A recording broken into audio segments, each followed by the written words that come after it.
Finding creative ways to communicate our principles and sources. When I chose that title, I thought the first thing someone's going to ask me is, what does that have to do with the monthly theme, which is finding our center? It's a little bit disconnected at first glance. But when you ask any of you, if I went out there and asked any of you individually or anywhere, any Unitarian Universalist, what are we about? One of the first things people start talking about is the 7 principles. In fact, I've been here when people come up to me and I'm like, where's a copy? Where's a copy? We have a visitor. We need to find these today, right? And so it seems to be one of the first things we come to. And if you can't find that, then you usually say something that's some sort of a mashup of the 6 sources, which is we acknowledge that all religious traditions are relevant and meaningful, and we tend to do something with each of them at some point in their service throughout the year. So I would argue that the 7 principles and the 6 sources are very central to our faith and central to who we are as Unitarian Universalists. It's the one thing that we can all come up with. But we have to remember, we are not a creedal faith. By that, I mean, we don't have some agreement or of a collection of statements that everyone in the room has to agree to belong here. It's never been that way and probably never will be that way. So then what exactly are these 7 principles and these 6 sources, and how did we get them? So I'm going to give you a very brief history. Both Unitarians and Universalists were separate before 1961 when they merged. And so they have quite a storied history. And they've always valued reason and the freedom of thought. We came out of the age of the Enlightenment. And so that's been very important, that we don't have to think and believe what, a pope or a bishop or some church body has said, but rather we are able to think for ourselves. And above all else, therefore, we've resisted anything that smacked of a creed. But without having anything to say about who we are, we have a hard time understanding sometimes what we're about, let alone articulate that to the outside world. So it's not just those of us in this room or out on Zoom in the 21st century, but for centuries in the 16th and 17th century, we had the same problem in this country. But the Universalists went first. They decided in 1790 that they needed to come up with something so they could tell the world what they were about. So they had the rule of faith that came out of the Philadelphia Convention of Universalists. Now, convention was what they called their annual meeting, and that's how Universalists govern themselves. It was very much a democratic process, and it's from their traditions that we have General Assembly today in the Unitarian Universalist Association. Well, that 1790 meeting in Philadelphia turned into an 1803 Winchester Profession, which is more widely known, and it came out of the New England Convention of Universalists. They had 4 main points. The first was that they were definitely grounded in the Christian Bible. That was their source solely. They thought that the nature of God and Jesus was synonymous with love. Interesting, it wasn't about being a savior, it was about being love. They felt that good works were essential to belong to the Universalist Church, and that congregational autonomy was very real and very important. And that meant that every congregation could decide for themselves what minister they should hire. And so in that time, hiring the minister went along with what theology that congregation had. So they're part and parcel with each other. So that was in 1803. And then by 1935, the next famous one was the Universalist Bond of Fellowship, they called it. And you can tell it was very much a part of the social gospel movement that was going on in the United States at the time, where there was a real drive to bring the concept of heaven or utopia to earth. And a lot of Universalists were very involved in it, especially in the bigger cities. So I'm going to read you what it said. It's relatively short, but it's got some themes here I want you to think about. It said, "The bond of fellowship in this convention shall be a common purpose to do the will of God as Jesus revealed it, and to cooperate in establishing the kingdom for which he lived and died. To that end, We avow our faith in God as eternal and, quote, all-conquering love. In the spiritual leadership of Jesus, in the supreme worth of every human personality, and in the authority of truth known or to be known, and in the power of men of goodwill and sacrificial spirit to overcome evil and progressively establish the kingdom of God. So there's probably a lot of interesting little language elements in there that you picked up on that we have today in our principles and sources. Well, that was the Universalists. The Unitarians, it took them a lot longer. They really are stubborn at not putting down anything that looks like a creed. And so it took them until 1887. And they didn't even do it as a combined entity. It was this rogue minister up in Minneapolis, William Channing Gannett, who was head of the Western Unitarian Conference. Now, I have to tell you what that was, because it's important to us. Back in the 19th century, the Unitarian Church had become sort of high church and kind of stuffy. And there was a whole bunch of younger ministers who didn't like that. So you've heard of the Transcendentalists, right? They kind of started this. And any liberal progressive minister at the time didn't get a job out in New England or on the Eastern Seaboard. They got pushed to the frontier, which was Illinois, Wisconsin, Minnesota, and Iowa. So we were called the Western Conference at the time. And so all these kind of ministers that went rogue were out here. And so William Channing Gannett was one of those. And so in 1887, he wrote, "Things common believed today among us." So he's very careful to say it's not a creed, right?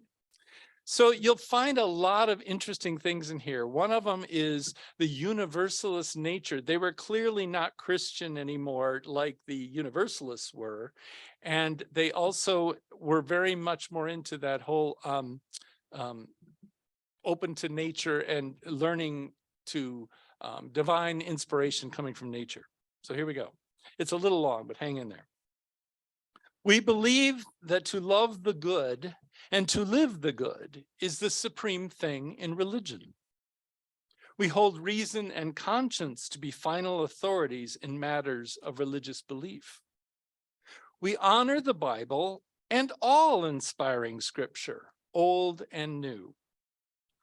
We revere Jesus and all holy souls that have taught men truth and righteousness and love as prophets of religion.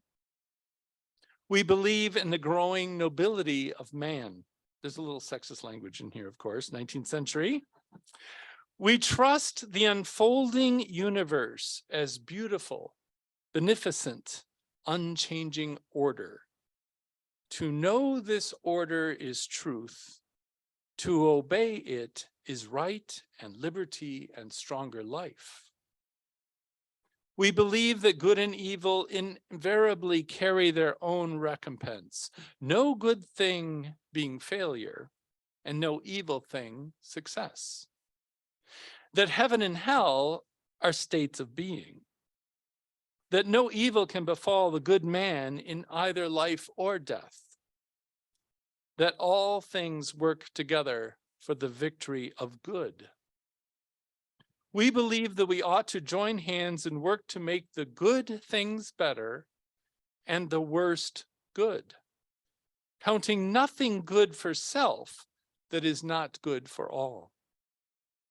We believe that this self-forgetting, loyal life awakens in man the sense of union here and now with things eternal, the sense of deathlessness. And this sense is to us an earnest of the life to come. We worship all in one, that life whence sun and stars derive their orbits and the soul of man its ought, that light which lighteth every man that cometh into the world, giving of us power to become the sons of God, that love with which our souls commune. And I should have emphasized that a little bit differently. There's a hyphen, that the sons of God, and he's defining God as that love with which our souls commune. So, big theme on love there. So there wasn't a lot of interesting writings about what we believe until the merger happened in 1961. And at that time, they did it very formally, very legally. There's a constitution of the Unitarian Universalist Association that was worked on for about a decade. And in Article 2 of the bylaws is where the 7 principles and the 6 sources and all of this exist. Hence the weird language that we're going to talk about Article 2 today, okay? So at that time in 1961, 6 principles officially became part of the bylaws as Article 2. There were only 6 at that time. The 7th one, the interdependent web of life, came later. In 1985, the UUA revised the principles.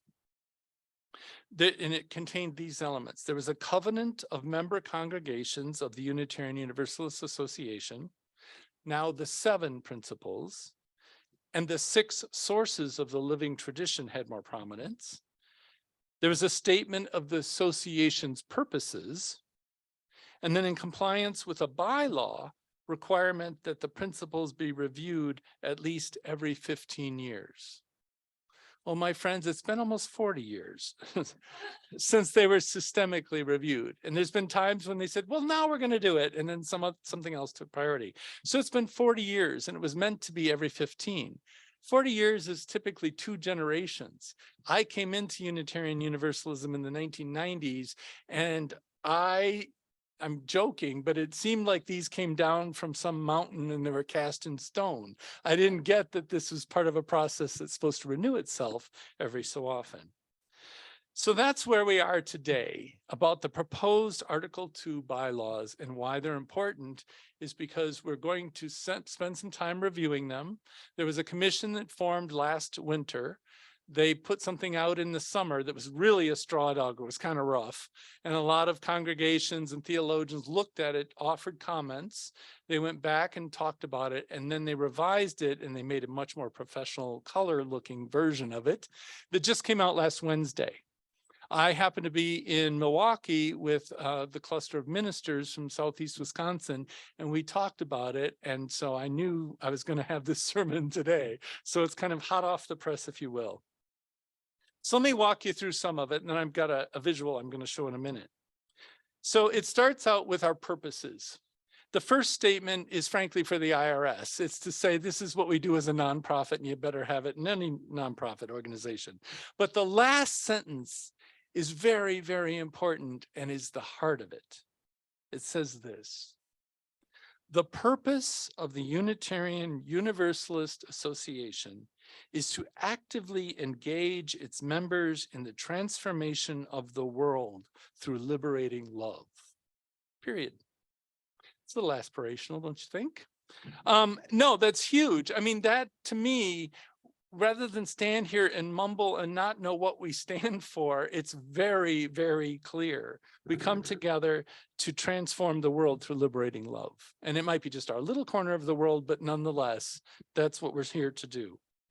So it goes on to say, as Unitarian Universalists, we covenant congregation to congregation, of which our consortium is a good example of that, and through our association to support and assist one another in our ministries. Now, it says we draw from our heritage of freedom, reason, hope, and courage. There was a lot of that in what Katina was reading in the opening words, to build on this foundation of love. Love is the power that holds us together and is at the center of our shared values. We are accountable to one another for doing the work of living our shared values through the spiritual discipline of love. So that's what we have for an introduction.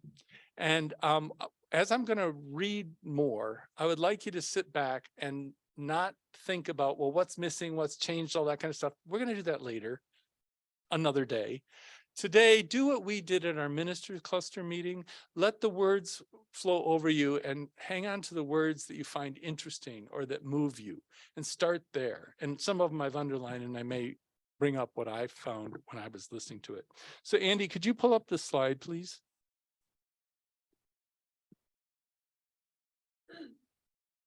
All right. So this is the diagram they've come up with. So clearly love's in the center. They did our flaming chalice, which is probably our most common symbol throughout the denomination. Is that in the way, that music stand? Okay.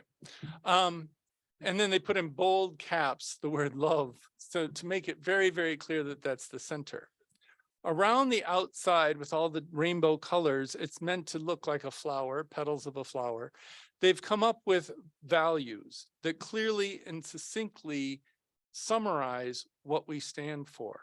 There's 6 of them. There used to be 7 principles. There's 6 of these. Don't worry, the 7th one somewhere else. It will come up at the end. And they've named them, I think, things that make a lot of sense. I have to tell you, I've said this before from the pulpit, the 7 principles, to me, only the 1st and 7th are really principles. They're on that par of, high level thinking, and all the ones in between were, how do we do that? So this is more putting everything in equal level. Now, the way it's organized, they have the title, which you're looking at. And then after that, they give a brief description. And after that, they give a covenant. We covenant to blah, blah, blah, blah, blah, which was missing completely from the original 7 principles. Essentially, they're saying, here's our value. Let me define it for you. And this is how we should be acting on that, which I think is really important. So here we go. Hang in there. Interdependence. I'm going to start at the top and work around clockwise. Interdependence. We honor the interdependent web of all existence. We covenant to cherish Earth and all beings by creating and nurturing relationships of care and respect. With humility and reverence, we acknowledge our place in the great web of life, and we work to repair harm and damaged relationships. So that's interdependence. Equity. We declare that every person has the right to flourish with inherent dignity and worthiness. I have to say that I love the right to flourish in there. And there's a whole writings by Martha Nussbaum that you might want to go read because it's very good. And worthiness, not worth. Those of you that know it was inherent worth and dignity. Nowadays, the word worth, you tend to think of net worth, assets, wealth, all that kind of stuff. They want to get away from that. And so that's why they went to worthiness. So we declare that every person has the right to flourish with inherent dignity and worthiness. We covenant to use our time, wisdom, attention, and money to build and sustain fully accessible and inclusive communities. Next one is transformation. We adapt to the changing world. We covenant to collectively transform and grow spiritually and ethically. Openness to change is fundamental to our Unitarian and Universalist heritages, never complete, never perfect. Pluralism.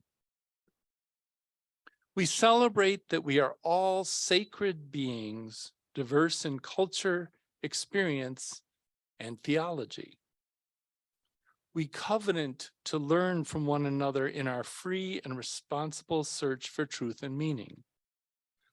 We embrace our differences and commonalities with love, curiosity, and respect. Generosity. This one's new. It wasn't spelled out before. Generosity. We cultivate a spirit of gratitude and hope. We covenant to freely and compassionately share our faith, presence, and resources. Our generosity connects us to one another in relationships of interdependence and mutuality. And the last one is justice. We work to be diverse, multicultural, beloved communities where all thrive. We covenant to dismantle racism and all forms of systemic oppression. We support the use of inclusive democratic processes to make decisions. It's very specific language for a very specific reason. Inclusive democratic processes, not just the democratic process. So it doesn't necessarily mean always that the majority rules. It depends on how it was done. So those are the new values that essentially replace the 7 principles. For the 6 sources, they simply summed it up as inspirations. So for those of you that, if you've got the 6 sources memorized, I won't call on you, but you would look through that list, and it was kind of my opinion, kind of a hodgepodge. It tried to be all encompassing, but in its attempt to be all encompassing, it always left something out or implied something. For example, it would say that we come from Judeo-Christian heritage in which we learn to love one another. But then in a different spot, it said we honor world religions, as assuming that Christianity and Judaism aren't world religions. So it was a little conflicting and a little confusing if you really looked at it. So instead, they said, these are what inspires our ethics and our values. Here's how it reads. As Unitarian Universalists, we use and are inspired by sacred and secular understandings that help us to live into our values. We respect the histories, contexts, and cultures in which they were created and are currently practiced. These sources ground us and sustain us in ordinary, difficult, and joyous times. Grateful for the religious ancestries we inherit and the diversity which enriches our faith, we are called to ever deepen and expand our wisdom. That's it. There's no list. So there's 2 other sections. And when I said before that some of these things were in our principles and they're not listed in the values, they're called out separately. So one is inclusion, and it says systems of power, privilege, and oppression have traditionally created barriers for persons and groups with particular identities, ages, abilities, and histories. We pledge to replace such barriers with ever-widening circles of solidarity and mutual respect. We strive to be an association of congregations that truly welcome all persons who share our values. We commit to being an association of congregations that empowers and enhances everyone's participation, especially those with historically marginalized identities. And finally, I'm sure some of you in the room are waiting for this one, freedom of belief. Congregational freedom and the individual's right of conscience are central to our Unitarian Universalist heritage. Congregations may establish statements of purpose, covenants, and bonds of union, so long as they do not require that members adhere to a particular creed. So that's it for the summary of Article 2. I know it's a lot to take in. And so I bet you can guess what the discussion question is today. If you want to throw that up there, what do you think, right? So I do not expect anyone to participate in this question today because there's a lot to take in, and it's the kind of thing you really have to read it for yourself and decipher it. So to do that, my monthly letter that I'll be writing this week, the next month's theme is love, and this seems very appropriate to talk about. So talking about the new articles, and I will attach the published proposed bylaws that are coming out. And then I have to give a big shout out to Jeff Reed down at Open Circle. He took and created a document that takes all the 7 principles as we now know them and compares it to what this says. So you can do a compare and contrast. So I'll send that out as well. So what we would like to do, I mean, you can talk amongst yourselves today, and if some of you are really into it, you can go off into the library, and at the other fellowship, the same thing. But rather, I know Open Circle is going to talk about it during their potluck next week. What I would like to do in the next coming months is set up little meetings, haven't figured out what's the best way to do that for folks. Maybe they're virtual, maybe they're here, maybe they're weeknights, maybe they're Sunday afternoon. I don't know. We'll figure that out. But come together and talk about it and discuss it, because these are going to be voted on in General Assembly in Pittsburgh in the 3rd week of June. Now, I'm a delegate, and I know Open Circle is sending a couple of people. Every congregation gets delegates, the numbers depending on their size. So everybody gets at least one. So we would like to get that feedback and carry it with us, because there will be amendments that are made from the floor and further discussion while we're there. And just so you understand our process, we don't do anything quickly. It's always very deliberate. So they will be voted on and accepted at this General Assembly. But all that means is we now have a year of discernment. So congregations can go out and discuss them further and all that kind of thing. And then they will finally be approved in the next General Assembly in 2024. So that's how things work. So we have plenty of time. So don't feel an urgency or an anxiety about talking about them today. So my friends, I want to pull us all together and close with this. We come together here each week to find our center. Today, we do this in the framework of our 7 principles and 6 sources, not a creed, but certainly a guide for all of us. But in my opinion, for too long, we've missed the proverbial forest for the trees. We've been so caught up, I think, in debating the minutia of them that we may have lost the sight of our core value, love. We manifest our values out of a deep love for life, out of a deep love for this world, and out of a deep love for all the glorious interconnected diversity of our universe. And most of all, for the potential that it, our world, and of course us as part of the world, can ultimately all thrive together in peace, justice, and love.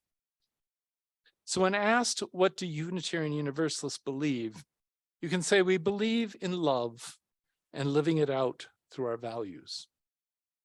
So as we ponder these changes over the months ahead and debate their meaning, let us do it in the spirit of love that centers us all. Amen.